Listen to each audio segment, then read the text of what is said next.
سیتی آنژیویی هستش که برای مریض ما انجام دادیم.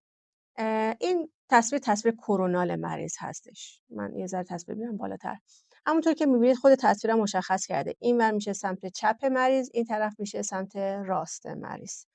خب اگر که کم کم بیایم تصویر رو پایین، اینجا حوالی در واقع تشکیل قوس آئورت هستش. این بادی مهره ها هستن.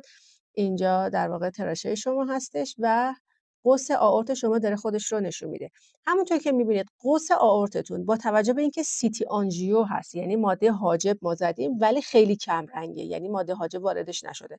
خب این خودش همون اول کار به ما میگه که شاید مریض ما یه خبرایی هستش توی عروقش. میایم پایینتر. اینجا ببینید در واقع قوس آئورت تقسیم شده به آئورت نزولی و صعودی، این دوتا هستند و از کنارش داره تنه های شریان پولمونر خودش رو نشون میده. این دوتا تنه شریان پولمونر هستن، چپ و راست. ببینید تنه شریان پولمونر یه شریان بزرگ هستش، نمیتونه به این سرعت کات بشه. ببینید چقدر سریع کات شده، در صورتی که باید ادامه پیدا بکنه، بره و کم کم نرو بشه، به شاخه های انتهاییش تبدیل بشه. اما ما نه توی چپ و نه توی راست هیچ کدوم اینو نمیبینیم.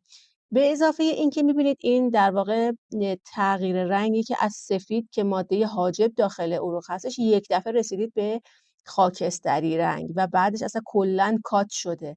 این همون لخته‌ای هستش که جلوی شریان شما رو گرفته و اجازه نمیده که شریان شما بیشتر از این خون رسانی رو انجام بده. و چون این لخته مانع از خروج خون میشه، باعث افزایش فشار توی بطن راست شما میشه و بطن راست شما رو بزرگ میکنه، یک هیوی توی بطن راست ایجاد میکنه و این هیو منجر میشه به رایت اکسیس دیوییشن و یک رایت باندل برش بلاکی که توی EKG شما میبینید. خب پس نگاه کنید دوستان، این مریض تشخیصش شد در واقع اینجا هم بیشتر میبینید لخته رو که چقدر وسیع‌تر هستش.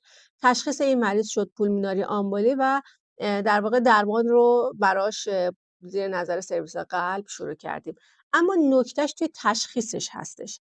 اگر ما در ابتدا میگفتیم که خب مریض خورده زمین، سرش ضربه خورده، الان سرش رو یه سیتی اسکن میگیریم، خب سیتیش نرماله، پس مرخص بره خونه. اگر این کار رو کرده بودیم، مریض احتمالاً ظهر همون روز با ایست قلبی تنفسی برمیگشت و اون موقع دیگه هیچ کاری نمیتونستیم براش بکنیم.